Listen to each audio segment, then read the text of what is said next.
Hi there, I'm the Mythkeeper. Welcome back to my channel, the best place on the internet for Pathfinder lore and history. If you like this kind of content, be sure to like and subscribe, and if there's anything you'd like to know about in particular, be sure to let me know in the comments below, as I do read all the comments. This week, we're going back to my religion series. Most recently in this series, I talked about the chaotic neutral outsider types, known as the Proteans. And the chaotic neutral outsider types are opposed by a lawful neutral outsider type that's native to the plane of Axis. Of course, I am talking about the Aeons. Now, the Aeons actually have two subcategories. You have the prime Aeons, and then you've got the Aeon constructs known as the inevitables. And I'll do these as two separate videos. So this video, I'm going to talk about Aeons. Next video, I'll talk about inevitables. In any case, I think the Aeons are one of the cool, unique outsider types of the Pathfinder world, and I think you guys will enjoy this video very much. As discussed in my recent Proteans video, the Great Beyond did not exist at the dawn of time as it does today.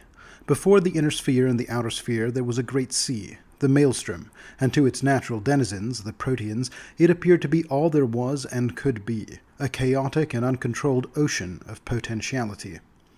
To hear the Proteans tell it, they were the oldest and most ancient entities in the Great Beyond, but that's only because they couldn't perceive that there was something other than the outer sphere. It's true that in the dawn of time, the Maelstrom comprised almost all of the outer sphere. Almost all, but not all there either, as we shall see, for the Boneyard was secreted somewhere even then. But yet, as we know from our Planar 101 lessons, the outer sphere is but one half of the Great Beyond. Even then, the forge of creation burned hotly, the strange source of all quintessence, including that which composed the Proteans themselves, and it was opposed by the Void, whose nature snuffed that creative force from existence. See my recent Elemental Planes, Metal and Wood video for the most recent lore updates and name changes to planar cosmology in the world of Pathfinder. Surrounding this crucible of creation and entropy was a transitive plane that acted as a separation layer between the inner and outer sphere, the Astral Plane. If the Maelstrom could be viewed as a metaphorical ocean, then the Astral Plane was the sky above it. So even as the Proteans emerged in the Maelstrom, their counterparts, the Aeons, emerged in the Astral Plane. As time moved inexorably onwards, the Proteans detected patterns forming in the structure of the Maelstrom, and they did not like it. They understood the threat that the concept of order posed to their world, and they eliminated any birthing planes before they could mature. It wasn't until the Abyss appeared in a great crater amidst the ocean that the Proteans didn't immediately disrupt it. They could sense the chaos of the place. Like their own oceanic kingdom, the Abyss was a place of chaos, even on the outset, but it was different, and so the Proteans set about exploring it. Now, all the while this was going on, the Proteans were blissfully unaware of the Aeons of the Astral Plane, but the Aeons had become quite aware of the Proteans, who stymied the creation of new planes when time itself was in its infancy. Created in the earliest moments of the multiverse, Aeons saw themselves as the guardians of the infant existence, but unlike the Proteans, they desired to shape it and give it structure. But they were wise and patient. They observed the Proteans for many long millennia before ever acting against them. This collision of the first notions of law and chaos is recorded by the earliest Aeons in a sacred tome known as the Concordance of Rivals. For many long ages, the Aeons observed how the Proteans destroyed any instance of order that occurred in the Maelstrom. One place the Proteans did not discover, however, was a small pocket dimension that lay at the border of the Astral Plane and the Maelstrom. The Aeons, however, did discover it, and conferred with the entity within, who back then was simply referred to as the Survivor. Here is an excerpt from the Concordance of Rivals that explains what the Aeons learned from the Survivor. The infinite cycles and immortal patrons observable in the multiverse are but a single reality, a single iteration of what could be, what shall be, and what ever was. Each mote that exists today traces its existence back to a previous reality, and from that reality to untold others whose records are beyond counting. What once was, now is no more. Not all was lost. The wreckage of reality had been reduced to quintessential dust that floated aimlessly, forming a sea of creative potential and shapeless uncertainty. In this I drifted, resting upon the sole fragment that had survived my reality's apocalypse, the seal. As I drifted, I contemplated the errors of the previous worlds, but for my solitude I knew I was not alone. Beyond formless sea, a great void, and the ominous silence of those who remain, who have always lived beyond the multiverse. My first act was to shield what had survived from them. With one hand I shaped a long rod, and with the other I stirred the quintessence, letting it wind about the growing spike like wool about a spindle. The currents churned the entire sea into a gentle whirlpool. The maelstrom was born. Willing the spindle to affix itself in space, I pulled upon the vortex, stretching it between myself and the anchor, swaddling the seal within. The flowing exterior contained the errant quintessence, and kept at bay those who remain. But a growing void formed within. I stared into this cold space, contemplating the countless forms of life I could create. Yet I determined that shaping life directly would only repeat the same mistakes that had resulted in the previous reality's destruction. This existence would be different. Instead, I drew upon the coils of quintessence, and I cocooned the heart of the seal with the astral expanse, setting it in motion. It swirled with placid ferocity, and at its calm center glowed the seal, whose light reflected infinite possibilities yet to be realized. These rays cascaded toward reality's shell, bouncing, reflecting, and colliding in ephemeral sparks that might one day become new life. I withdrew the spindle and pulled upon the quintessence there, spinning the outer shell in opposition to the inner realm's rotation.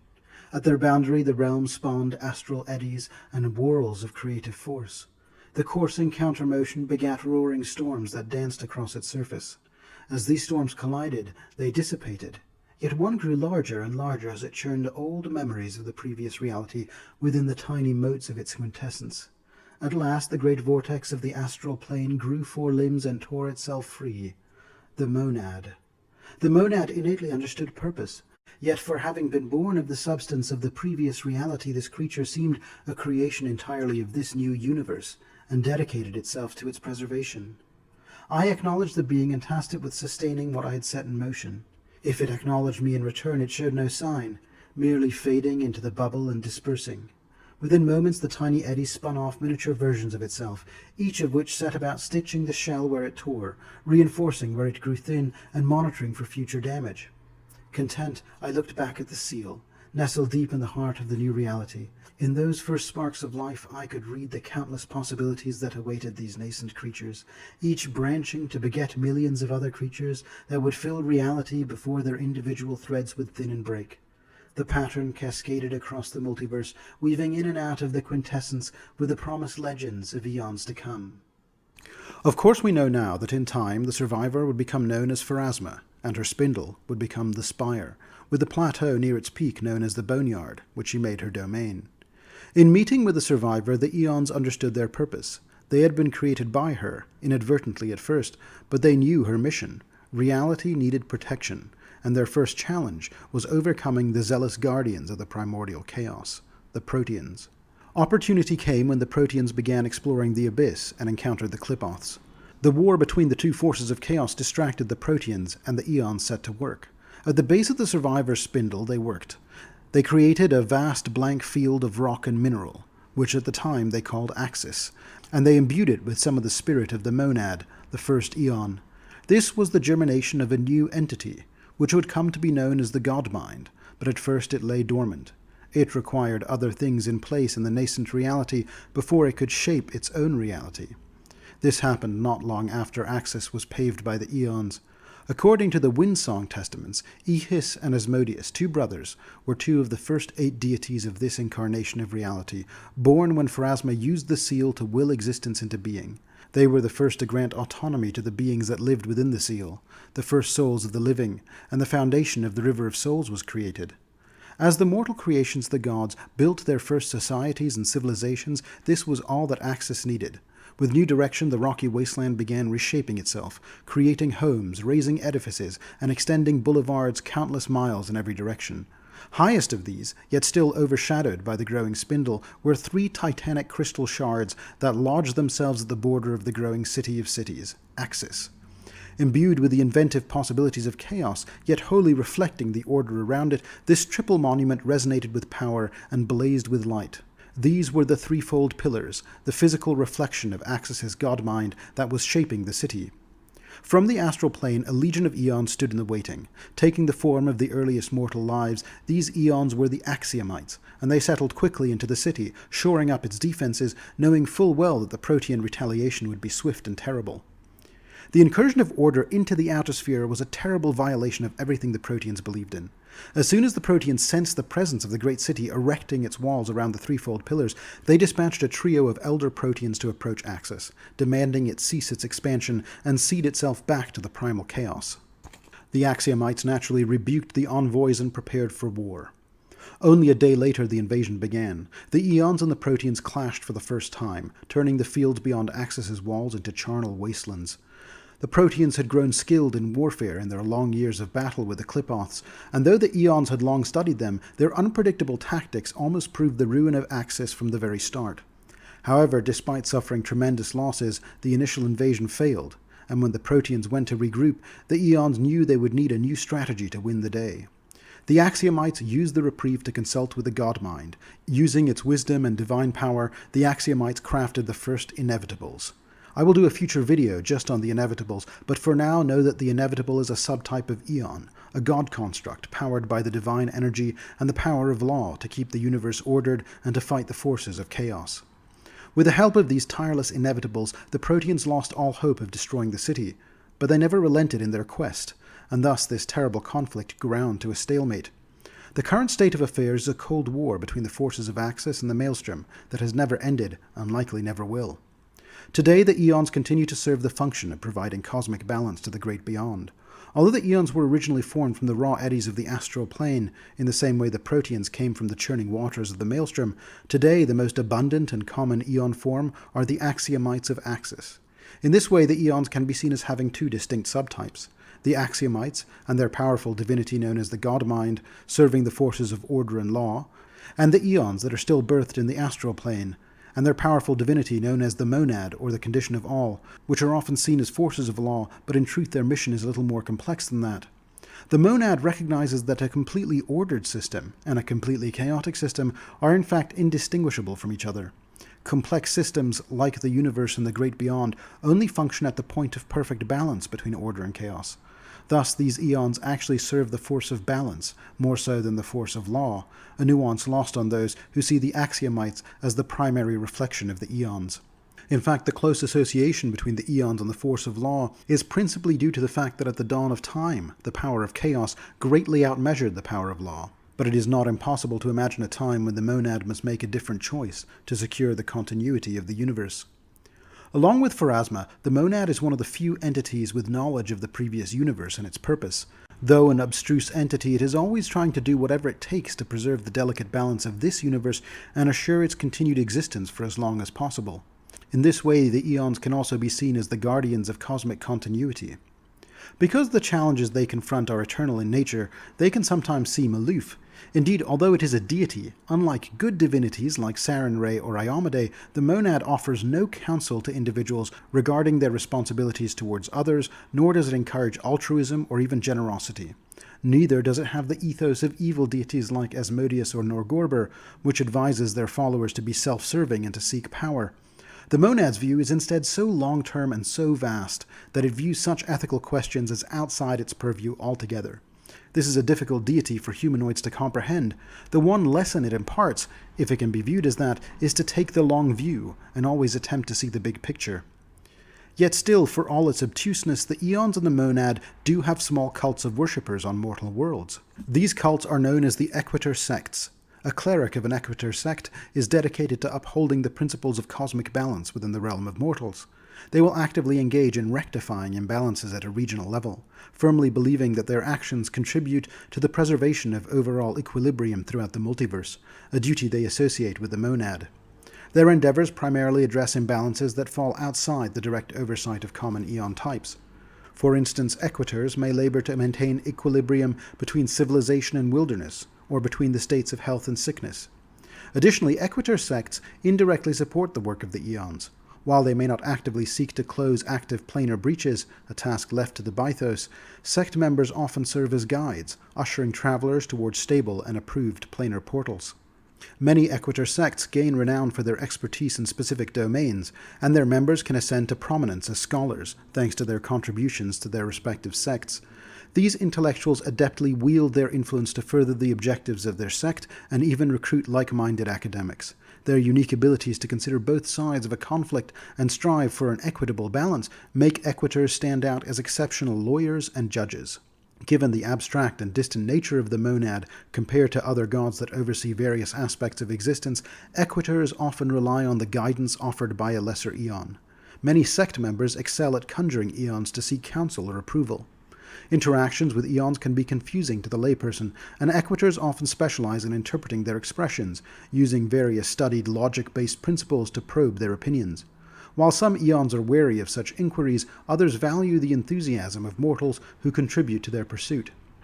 Many Aeons are quite indifferent to the mortal cults who follow in the path of the monad. Each Aeon is called into being with its purpose clearly understood.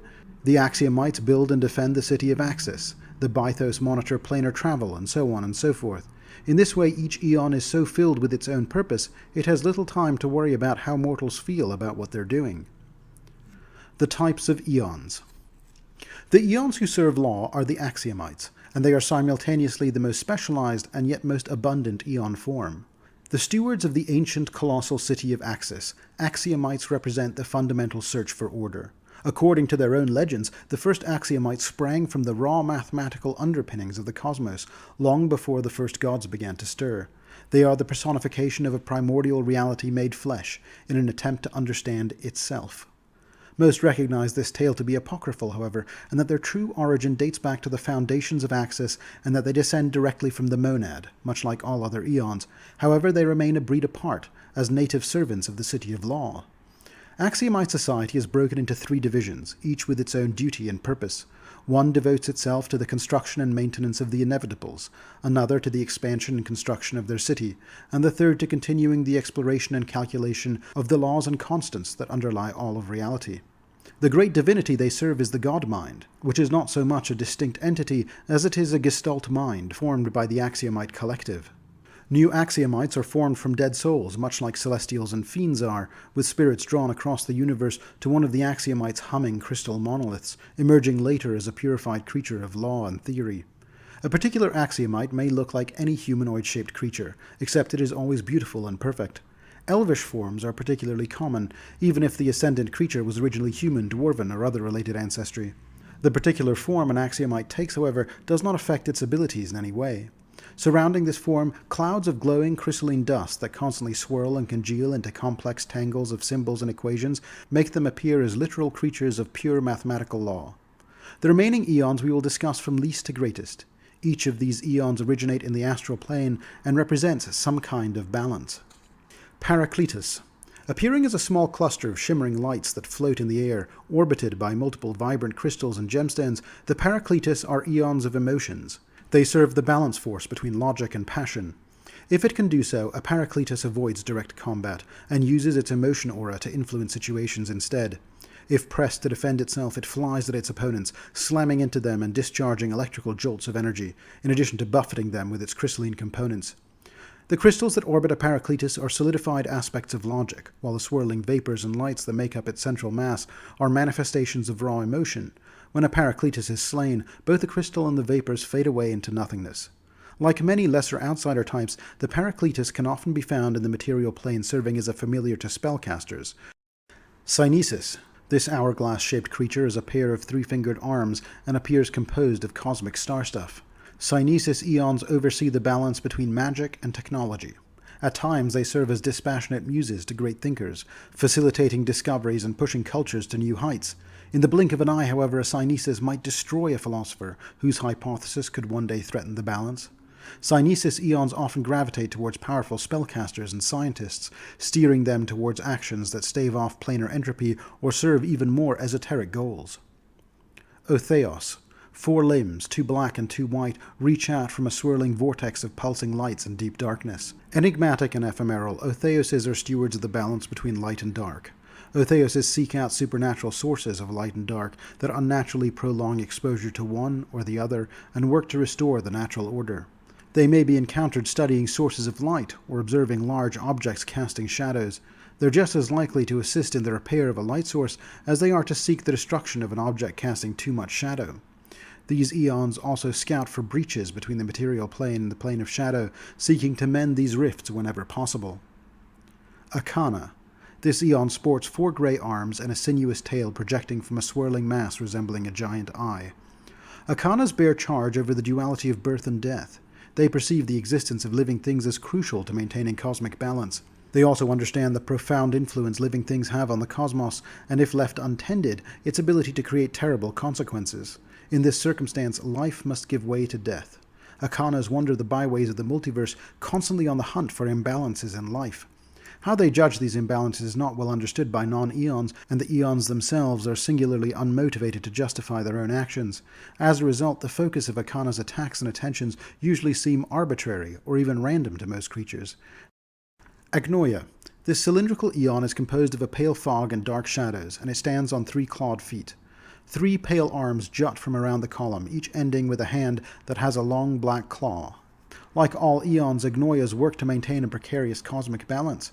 In their case, this balance is between the dissemination of knowledge and the preservation of ignorance. Although these Aeons once worked to keep this balance in careful check by distributing truths across planetary and planar gulfs and obliterating dangerous truths from mortal mind, Agnoias collectively decided several years ago that the sum total knowledge in the multiverse had reached dangerous heights.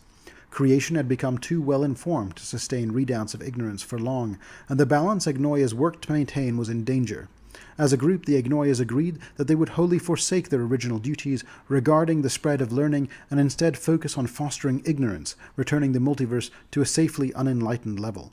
This rapid change in direction, nearly unprecedented by Aeon standards, means that most mortals should fear Agnoias, as they can be reckless and dangerous towards them.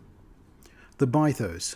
While a Bythos' body may seem to be made of smoke and vapor, it is strangely solid to the touch, feeling not dissimilar to dry stone.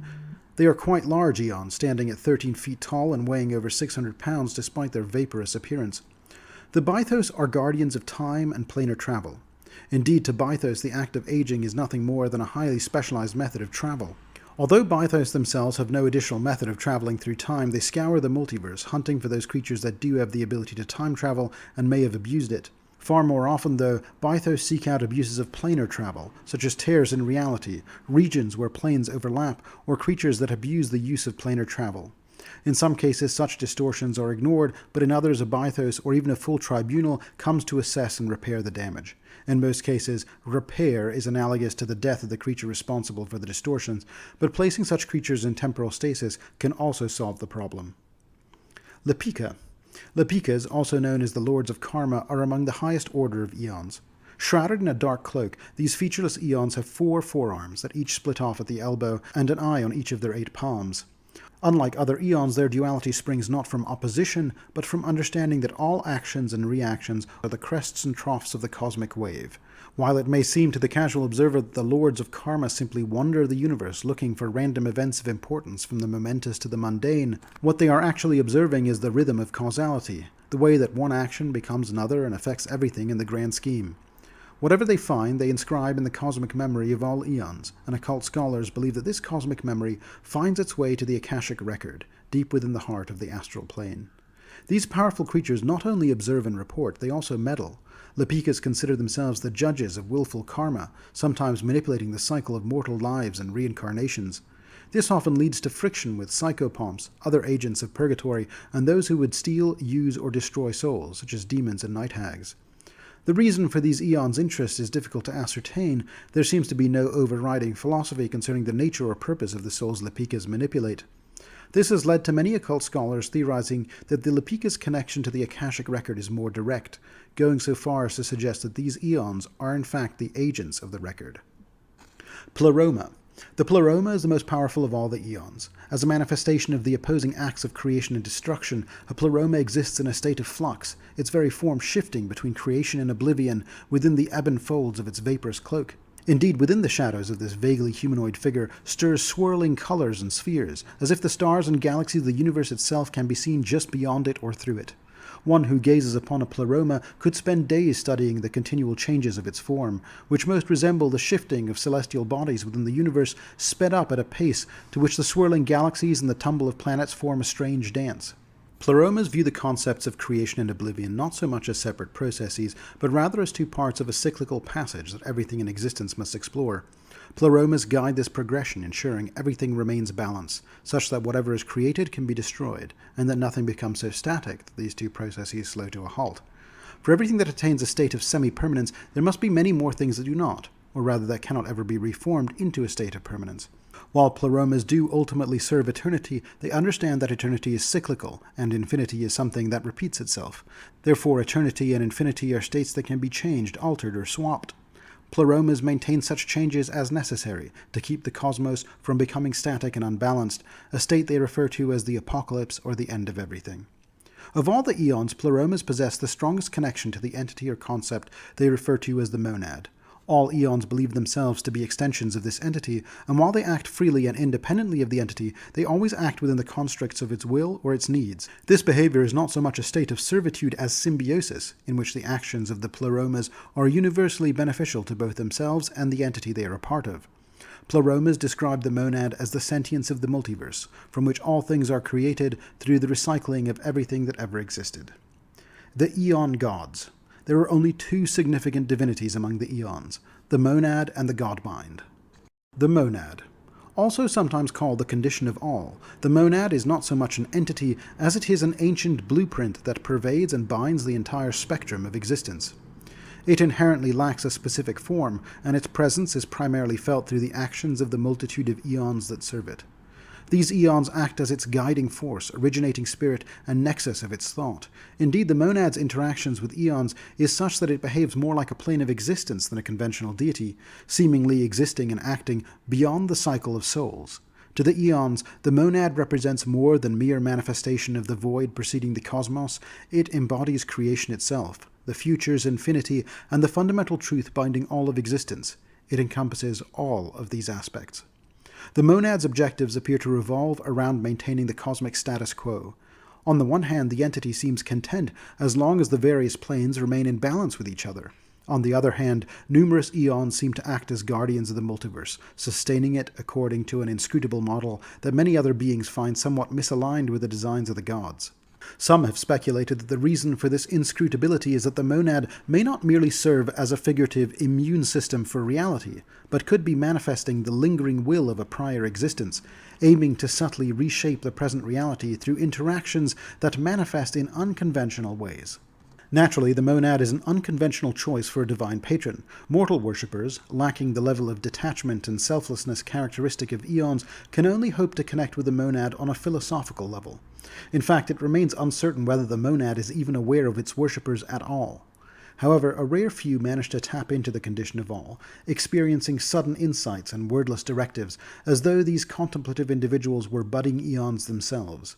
Nonetheless, as long as a priest remains centered, follows its vague directives, and strives to maintain balance, they can harness their patron's power for spellcasting and even more significant blessings. The Godmind. The Godmind, more formally known as the Godmind of Axis or the Transcendental Council of the Defined Infinite, is an even less conventional deity than the monad. It is not a singular entity, but the consciousness of the plane itself, and the collective consciousness of all the axiomites that populate it. Most of the time, it runs in the background of all the axiomites' minds. Its most important processes are housed within axiomite hierarchs and prime inevitables, a pantheon of demigods built by the axiomites as their servitors, as they can parse its data even when the Godmind itself does not manifest. When necessary, though, the Godmind manifests physically at the threefold pillars as a singular superintelligence, taking the form of a star formed from countless eldritch equations. The Godmind calculates the best course of action for the entire race, then splits back into its composite creatures to ensure its decisions are carried out. This meeting of the Godmind occurs only when some previous calculation or plan of the Godmind has gone awry, comes to completion, or requires drastic alteration. Because the Godmind only fully forms in periods of great need, it is either very difficult or even impossible for divine worshippers to acquire power from the Godmind, although the axiomites themselves do not have this trouble, being able to readily tap into their collective divinity when needed. As such, there are even fewer worshippers of the Godmind on Galarian than there are followers of the monad. Those few individuals who claim to serve it are more likely disciples of one of the prime inevitables instead, and merely consider themselves to serve the Godmind through that entity, as these machines appear to be repositories temporarily housing the divine power of the Godmind. The last manifestation of the Godmind was in the wake of Aridin's death, which heralded the Age of Lost Omens. The manifestation lasted 3 days, and for those 3 days, Axis ground to a halt. The Godmind rewrote its formulae and plans with variables and equations previously considered impossible. It is believed that the failure of prophecy in the Age of Lost Omens is linked to the updated model of physics that the Godmind had to push out into the universe in the wake of those events. The Godmind had to introduce some fundamental underlying uncertainty to the universe to accommodate for the universe having gone suddenly off script. Whether the Godmind will undo these changes to the fabric of the universe at some point remains to be seen.